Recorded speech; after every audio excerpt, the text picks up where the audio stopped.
шунавандагони азиз, ҳоло хониши адабиро аз рӯи рамани теғи сухан аз китоби бонавои борони бародарон Шарифбек ва ҳокими азиз дар қироати ҳунарманд Абдумумин Шарифӣ шунавед.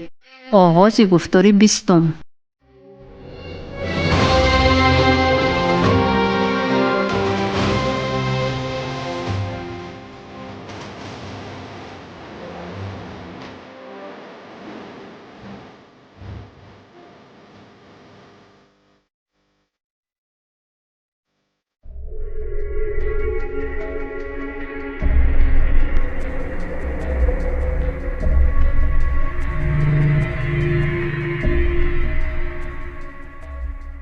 شریفزاده سر این مسئله اندیشه‌رانی کرده. سخنان معمولی مردمی حافظ منم و برادرم میخواند را به یاد آورده خنده‌اش آمد. آخر در حادثه مذکور خود گل‌آبادی ها حافظ بودند، ولی برادرشان شریفزاده نیتی روی صحنه آمدن داشت. رازیبک ایدیویچ چند رقم را در تلفن چیدر سرداری بخش کافتکاو جنایتی کولچوک را به نزد خویش خواند.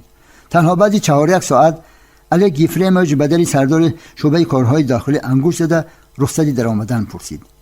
شریفزاده برابری به کرسی نشستنی کولچوک متنی برقیه از گل‌آباد آمده را به دست او داده خود کاغذهای در روی میز کاری بودش را به ترتیب در آورده به یکی از قلمدان‌های میز کاریش گذاشته منتظری گفت و شنید شد. با شغلی دستی از آرنج می‌دارد. کاغذها را بالای میز گذاشته گفت کولچوک: همه جاوید شغلی نیست. فرقش ما خواهش‌های او را به جا آوردیم و به بلا ماندیم کو اکنون باز طلب آن دارد که خانه‌ای در کوچه فردوسی بوده را نیز به زیر نظارت گیریم. به فکرم ما را راهی بازگشت نیست. خودش هم همین خیال است. همین جاوید ما را رسما به این عملیات شریک کرد. پس بیایید علی گیفریمویچ یک بار دیگر سخنی همکسبمان را به زمین نمانیم. سخن گویا هر آنچه که حامد جاوید بالای کاغذ آورده است این طلب است یا خواهش دیگه است، بحث فایده ندارد. ما باید تمام چاره‌ها را اندیشیم که عملیات همکسبان گل‌آبادی را به باد ندهیم. می تواند آسوده باشد. نباشد از خود همین لحظه از پی اجرای طلب همکسبان گل‌آبادی شوید. خوب شده است گویان. کولچوک از جای برخاست. ساعتی پس گروه دویم کارمندان بخش کافتکاو جنایتی خانه‌ای در کوچه فردوسی بوده را که به نام جلیلوف نوروز صالحویچ ثبت نام شده بود به زیر حمایه خویش گرفتند. با گروه مذکور رقمی شرطی دوم، با گروه مظفر سفر رقمی یکم داده شد. خودی کولچوک باشد مرکز نام گرفت.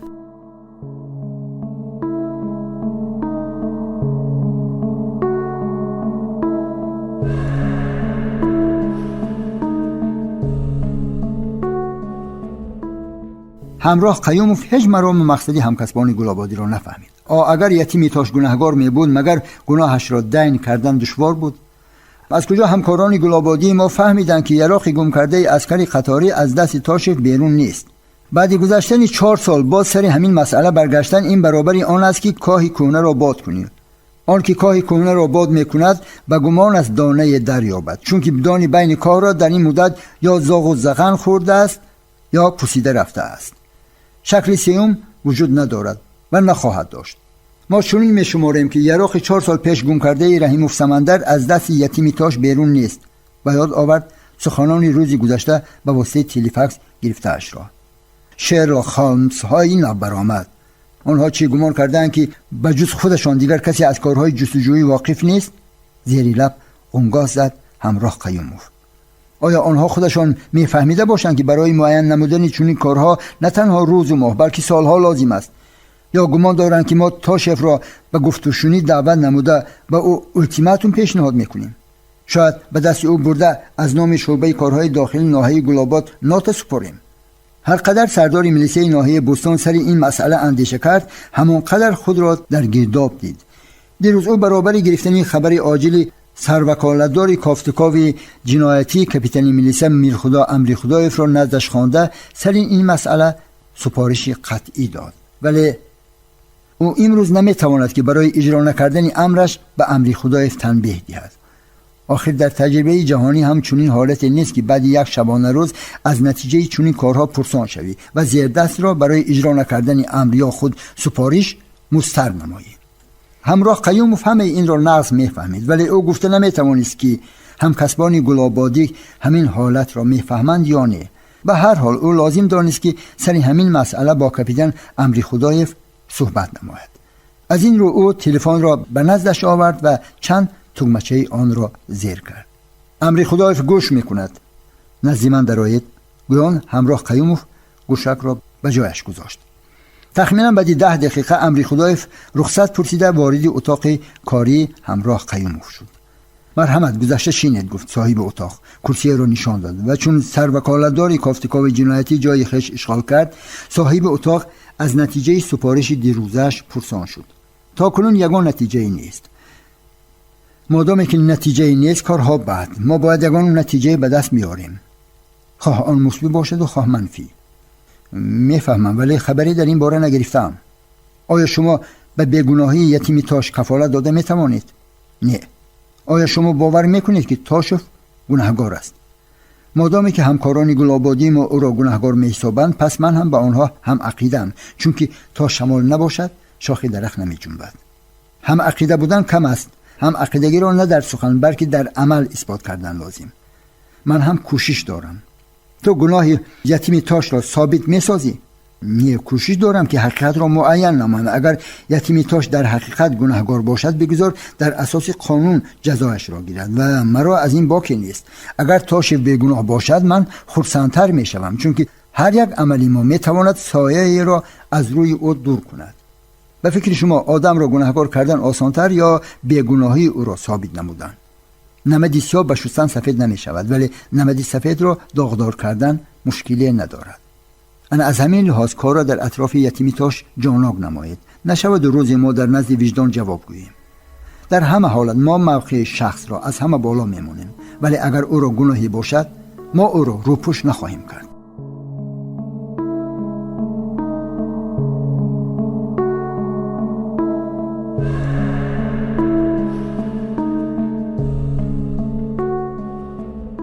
بعد بازگشت از کوچه فردوسی، گردآفری طی یک شبانه روز از منزل خش بیرون نشد. او سری خبری آورده دوران گشته و برگشته اندیشه نمود. سپیشیش لودیه نسمیشیش میگفت صالح جلیل و طی یک شبانه روز او همه طرفهای کار را از سر و بر سنجید. او دریافت بار را از طرف دوران معما هم ندانست. آنچه که عیان بود او هنگامی گفت و شنید دفعه گذشتهش فهمیده بود، ولی خود را به دست گرفت و سری خش بای نداد. بگذار به گفتی همین مولای جادوگر شود. دیروز دوران گفت که در جستجوی بار خون جگر شد تا آن را دریافت. لیلی سخنان دوران را گوش کرد و خود را طرزی وانمود ساخت که باور کرده است. پدرش همیشه تاکید میکرد که لیلی جان، هیچگاه مسلمان باید مسلمان دیگر را در حالتی ناهنجار نماند. ایذای مومن حرام میگفت. به هر حال دیروز لیلی سخنان قبلگاهش را نشکست. اکنون باز یک تلاش لازم بود تا باری آورده صالح جلیل را از خود نماید. اصلا او میتوانست به موضع گلابات هم نرود، ولی برای چنین عملیات حتما نقلیات ضرور بود. چون دوران هیچگاه با نقلیات سر و کار نداشت، اون نمیتوانست افت را به اختیار او گذارد. با تاکسی هم به آن موضع رفتن معنی نداشت، چون که راننده تاکسی میتوانست از این سری نهفته آگاه گردد و چون روزش آید او بهری میلیسه شاهد تپ تیار، به شرطی که تا آن روز هم صبر نماید. در عکس حال او ساعت بعدی با دوران حسابی کردن به میلیسه دویده آن راز نهان آشکار میکند و حتی چشمش نپریده همه این را قرض شهروندی میداند. رفت و بخت آمد کند، باز یک تلاش مانده است. تلاش آخرین مثل هجوم آخرین در جنگ طولانی. تلاش آخرین تمام و سلام. بعد این عملیات من دیگر هیچگاه به مواد مخدر دست نخواهم زد. اشتها در وقت تناول قازگیر می شود و چون خودت آن داروهای مرگ را آبولای نمایی، دلت از دو سر کارنمایی های نو خواهد. تازه به تازه نو به نو گوی، بگذار گفتی خودت شود. من آبولای نمودن بارا نیز به گردن دوران میمانم. رفت اگر او قبول نکند چی؟ چه خیلی قبول نکند؟ او امری بالا را شنیده، حتی اندیشه نیکی های صالح جلیل نکرد. اون منقورتی تپ تیار شدگی چون نامی بالا را شنود موی بدنش راست می شود. اینش هم بخت و دولتی خودت. چون بار را آبولای نمایم اکتا ماشینی سبک رو می خرم. بوز در کوه آن را سناچی پوست می کنی. اول بار را بیار، پس آن را آبولای نما و پس خودی همین شب براه میبراییم. انیخترش نماز شام و اگر کار آمد کند تا فردا صبح برمیگردیم. گفتی که نماینده شف را میبریم، پس این چی میشود؟ دوران اخلش به چنین کارها نمیگیرد. میگویم که شف همش را به ذمه من گذاشت و من روی راهی کلان ایستاده موسیقی گوش میکنم و او رفته باران میآرد. بهتر میشد که خودت نمیرفتی. رفتنی من شرط، باز یک تلاش آخرین و من شاه دختر بگذار همسایه های حسودم از غم و اندوه مبتلای سیل شوند. و من چی؟ لیلی بالای کتی ملایم دراز کشید.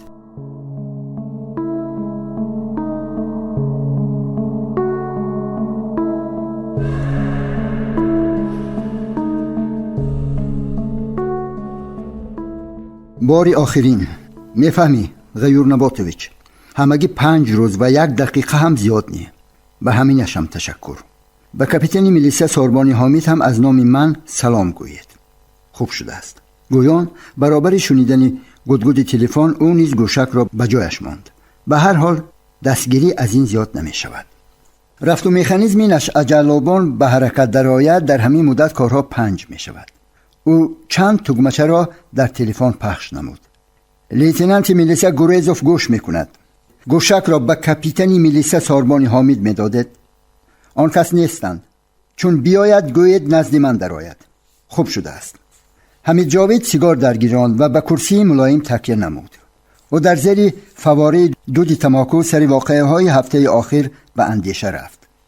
4 روز آخر قریب که از گروهی در موضع خشکک دره بوده خبری نگرفتند. خبری بود، ولی خبری نیکی توجه کارمندان میلیسا را بیدار کند. رسم از شعبه کارهای داخلی ناحیه مرکزی آمده را نه سمندری رحیم و نه کارمندان شعبه کارهای داخلی گلاباد شناختند. اگر چنین است پس ناشناس عموماً پیخش جاروب زده است. رفت و عیب در رسم باشد چی؟ هیچ ممکن نیست که شخص 2 روز پیش دیدت را در رسم نشناسی. هم سمندر و هم لیتنانت میلیسا هرماتوف با آن عقیده‌اند که ناشناس مولب نداشت. در رسم باشد مردی ناشناس با مولبی غوث. اگر برعکس میشد میگفتیم که ناشناس مولبش را تراشیده است، ولی در اینجا استا رفت و ناشناس مولبی صنعی مانده باشد چی؟ ما از همین چیز را ما اهمیت ندادیم. حالا همه صنعتکار و اکتیار شدند و چی کم مولبی صنعی. گویا که او کشفیات کرده باشد یک و یک باره از جایش پریده خیست و تماکی نیم سوخته را به خاکستردان گذاشته بیرون برآمد. ساربانی حامید نآمد؟ پرسید او از نوبتدار. آن کس در بیرون همراه صمدوف صحبت دارد. حمید جاوید دیگر سخنی نگفته از بینای میلیسا بیرون شد. ساربانی حامید همراه مفتش پروکراتور سری کدام مسئله صحبت داشت. حمید جاوید هم به همان طرف حرکت کرد و خواست از پهلویشان گذشته رود، ولی در صحبت بودگان او را با یک احترام خاصه به دور خویش خواندند. رفت و به صحبتتان خلل رسانم. هرگز چنین نمی شود رفیق پدپالکونیک، پاسخ داد ساربانی حامید. این طور باشد بنده زید نیستم. خوش سری کدام موضوع برگردیم. ما با رفیق مفتش سری مسئله نشان دادن رسم بحث داریم. به عقیده دامولا صمدوف ما هنگام نشان دادن رسم به بیان کردن قاعده های پروسسوالی راه داده ایم. خوش خطای ما در کجا بوده است؟ در همان که ما رسم را تنها و به پروتکل نشان داده ایم. محترم صمدوف می توانند تشویش نکشند. آدمان ما به این هم آن رسم را نشناختند. کمی با زرده گفت سرداری شعبه کارهای داخلی. در همه حالت رعایت قانون شرط است. پس آمده گفت مفتش. وابسته از آن که وی کدام حالت است. به هر حال گفت صمدوف. در واقع خودی حاضر من با غیور نباتویچ گپ زنان کردم. مهلت رخصتی خدمتیتان را باری آخرین به مهلت 5 روز و 1 دقیقه هم زیاد دراز کرد. به طرف ساربانی حامید نگریسته گفت حامید جاوید و به این وسیله خواست موضوع صحبت را دیگر نماید. آنها باز کمی سری مسئله های گوناگون صحبت نمودند و صمدوف با آنها خداحافظی نمود. حمید جاوید اندیشه های خویش را درباره همان رسم از ناحیه مرکزی گرفته به مصاحبش ابراز نمود. شاید به واسطه کامپیوتر آن را بی‌مولب نماییم. اگر امکانیتش باشد 1 مرتبه دیگر رسم را بی‌مولب به هرماتوف و رحیموف نشان دهید. من از پی همین کار میشوم و خودی حاضر گویان ساربانی حامید سردار شعبه کارهای داخلی جدا شده واردی بنا گردید.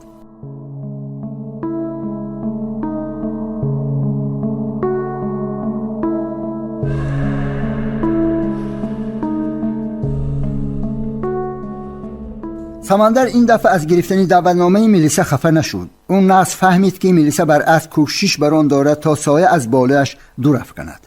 روزی گذشته در اتاق کاری گوریزوف رسمی را نشان دادند. هرچند رسم به شخصی در موضع خشکک‌دره شباهت داشت ولی او آن را نشناخت. آخر او نمیتوانست که بهر دور افکندن سایه از بالای خش غبار به بالای دیگران افکند. در حقیقت روزی که او ناشناس را دید مولب نداشت و ملیسا گفت که رسم تاریخ یک روزه دارد. مگر در یک روز مولب شخص چنین بلند و غفص می شود؟ نه، من این مرد را بار اول می بینم. به رسم نگریسته گفت او. ملیسا ها دیگر او را پرسپاس نکردند. خودی همان کاپیتان وی را تا بیرون گسیل کرد و گفت که رفت اگر لازم شده ماند باز جیغ میزنیم. معلوم که باز آنها به یاری من محتاجند. او دعوتنامه را از دست خطکشان بگرفت و به خانه رفت. حالا او همراه سرچوپان به قبل در قسم استراحتند. تنها بعد 4 شبانه روز آنها باز به سری رمه می روند و 2 همکار دیگرشان را جواب می دهند. برادری و برابری. یک هفته او همراه شادی لایق می ایستد و یک هفته سفال و سیمراد. عموما 2 روزی که او در این جاست شیرین را تنها از راه دور دید. گمان کرد که شیرین عموما میل او ندارد، ولی مادرش او را آرام کرده گفت که قاعده همین است و همینش بهتر است که کلین از تو دوری می جوید. نباشد باز مردم یک گله گپ و کلاچه ها می کنند. چه هم می گفت سمندر به خاطر وصال شیرین او طاقت می کرد. شیرین این روزها بار همسری چشمه نآمد و اکنون بردن آب به ذمه خواهرچش مهین افتاده بود. سمندر مادر را آگاه کرد که تا مرکز ناحیه رفتنش لازم و از در برآمد. وقتی که او از پیراهای ده برآمد ناخست به قفا نگریسته شیرین را دید که از پیش خانه‌شان با نگاه او را گسیل داشت. نه، او از چنین مسافه فهمیدن نتوانست که نگاه شیرین چه خیل است، ولی برابری به طرف ده نگریستنش شیرین نگاهش را از او گریزانیده سر به زیر افکند. مادامی که شیرین به گسیل بنده برآمده است پس معلوم می شود که او نسبت به من بی تفاوت نیست. از دل گذران سمندر و راهش را دوام داد. او دعوتنامه را به نوبتدار داده راست به اتاق کاری گوریزوف رفت. نهایت به در انگوش زد و چون آوازی صاحب اتاق بشنید در را گشاد. ها سمندر، ببخش که هیچ گم نه، مادامی که جیغ زدید البته باز یگان کار برآمدگی. گویان سمندر با گوریزوف و ساربانی حامد دست داده واخوری نمود و به کرسی که صاحب اتاق نشان داد نشست. باز یک رسم دیگر هست. گویان گوریزوف از غلدان کاریش رسمی را برآورده به دست سمندر داده گفت شاید این کس را شناسید. سمندر رسم را به دست گرفته خیلی نظاره کرده نهایت گفت این همان مردی ناشناس است که چند روز قبل من در گردش سرخاکی هنگام بازگشت از سری رمه دیده بودم. بسیار خوب، انا اینش کیست؟ باز همان رسم دیروزه را پیش او گذاشته پرسید صاحب اتاق. براستی اینش را بار اول میبینم. من دیروز هم به شما گفتم که این کس را نمیشناسم. درست‌تر نظر نما، خواهش کرد ساربانی حامد. نه، گفتم که اینش را نمیشناسم. باکی نیست. مهمش آن که همینش را هم شناختی، گفت گوریزوف و در پیاله چای ریخته به دستی سمندر داد. حالا هم از من گمان برید؟ یک قوط چای نوشیده پرسید سمندر. خفه نشو برادر، ما هم خودت را میفهمیم ولی تو هم باید ما را فهمی، گفت ساربانی حامد. سمندر رحیم این دفعه چیزی نگفت. او فهمید که ملیسا تا حل شدن کار از اون نیز دامنگیر است. ایلش، اکنون به خودت همش را میفهمانیم. اگر رفت و کارها آمد کنند همین هفته دیگر غبار در بالای خودت نمیماند. وضع بدی سمندر را دیده پاسخ داد ساربانی حامد. به همینش هم تشکر. مهمش آن که از بیگناهی خودت باوری داشته باشی. قسم به وجدانم ما باور کردیم ولی تنها بعد پره حل و فصل شدن مسئله مذکور حقوق پیدا میکنیم که فکر خش بیان نماییم. این دفعه گوریزوف او را تا بیرون اداره گسیل کرد. سمندر تمامی راه سری صحبت خش با کارمندان ملیسا اندیشه کرد. خفه نشو برادر، ما خودت را میفهمیم ولی خودت هم باید ما را فهمی، گفتن ساربانی حامد در گوشش صدا داد. به هر حال آنها را هم فهمیدن ممکن، البته آنها را نیز کلانشان هر روز گوشمال میدهد. خود شادی لایق گفت که باره کلانها به سری رمه او آمدند و دیدن که یک گوسفند حرام شده است. آنها چقدر به سری سرچوپان دوغ و پوپیسه نمودند. یکی از آنها روی راست گفته است که از همین گوسفند خودت میمردی ما اینقدر خفه نمیشدیم.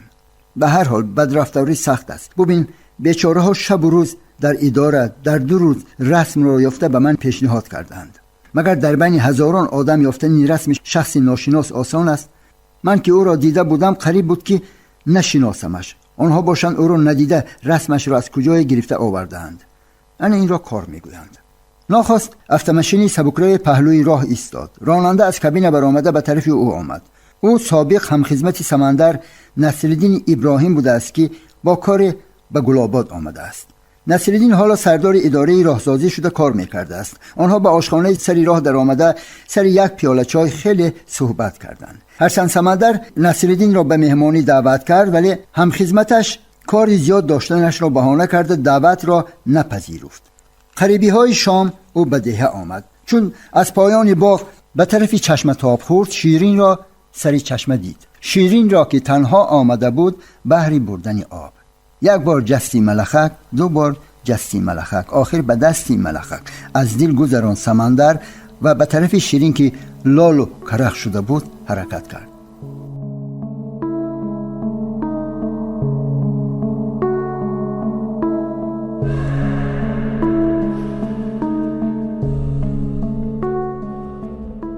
دوران بعد رفتن لیلی باز بین 4 دیوار بتونی با غم و اندوه دل خویش تنها ماند. از آنچه که دیروز بیگاهی لیلی نآمد، دوران به خلاصه آمد که شاید او فرصتی مناسبی صحبت را با شف نیافته است. زنها در چنین کارها تجربه حیاتی دارند و بهر خواهش و یا درخواست همیشه فرصتی مناسب می جویند. نآمدن گردآفرید را دوران دیگر خیل شرح و ایضاح دادن نتوانست. دیروز بعد رفتن یاوری شف او از غلدان آینه مولب صنعی را یافت. اصلا او همین مولب را یک مراتبه دیگر هم دیده بود. بار صالح جلیل به او در کاخ جامی واخورد و سپارش داد. صبح روزی دیگر دوران از نو از خواب خسته بود که صالح جلیل به در خانه او انگشت زد. دوران در را گشاده در رو بروی صالح جلیل را دید و قریب بود که نشناسد. در یک شب مولب صالح جلیل چنان رسیده بود که ایشانی داملا چرا به من چنین نگاه میکنید؟ تعجب دوران را دیده پرسید صالح جلیل. دیروز به فکرم شما مولب نداشتید کو؟ چه خیل مولب نداشتم. خود را به نادانی زده گفت صالح جلیل. به فکرم دیروز شما مولب نداشتید. معلوم که شما به من درست اهمیت ندادید. من 1 ماه باز مولب دارم. 2 پا را در یک موزه انداخته مولب داشتنی خویش را اثبات کردن خواست صالح جلیل.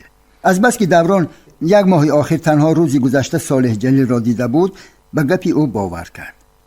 حالا مولب را یافت، فهمید که گپ در کجا بوده است. مولب بگرفت و نزد آینه آمد. مولب به او گویا میزبید که منتظر آمدن لیلی شد، ولی به جای او کارمند اداره گاز آمد. چون او با مولب قریب خودش را نشناخته بود، به کارمند اداره گاز در را گشاد. آخر حالا همه در حیله و نیرنگ گم شدگی، چون در را نکشادی گاز یا برق را محکم میکنند و پس خودت از پیشان میدوی. رفت در حقیقت شف نمایندهش را به مرز با دیگر مقصد فرستاده باشد چی؟ در آن صورت ما نه تنها بار از دست میدهیم، بلکه تا اندازه از باوری شف هم میبراییم. البته شف میپرسیدگیست که چی شما را مجبور کرد که به جستجوی بار برآمدید. اکنون همش به گردآفرید وابسته. همین دفعه اگر جان به سلامت برن، یگان علاج نموده از همدلان برآمدن لازم. عجیب که مرا این همدلان به بند بسته است، وگرنه دختری را چون لیلی سر میدادم. به هر حال این دلی بیچاره میل لیلی دارد. شاید او هم نسبت به من بی توجه نباشد. مادامی که از باوری شف برآمده است، معلوم که آتش محبتی بالا نسبت به او از علنگ باز مانده است. دختر مست از همین میترسد. کوشش کردن لازمه. دلی من هم اکنون مثل گرگ گرسنه است که گرگ از هیهی چوپان نترسد. چرا آدم چنین کوتاه نظر است؟ چه خیلی کوتاه نظر. اگر صالح جلیل نمیشد، بعد آن حرکت ناجایت مردم تو را زنده نمیماندند و حالا در همین روزی تیرما سبزه گورت نه، آن که از نوشیدن شیر سوخته است دوغ را پف پف کرده می نوشد. هرگز من به لیلی در نخواهم افتاد. او را با راهی گفت و شنید به خود نزدیک کردن لازم. خیر ببین.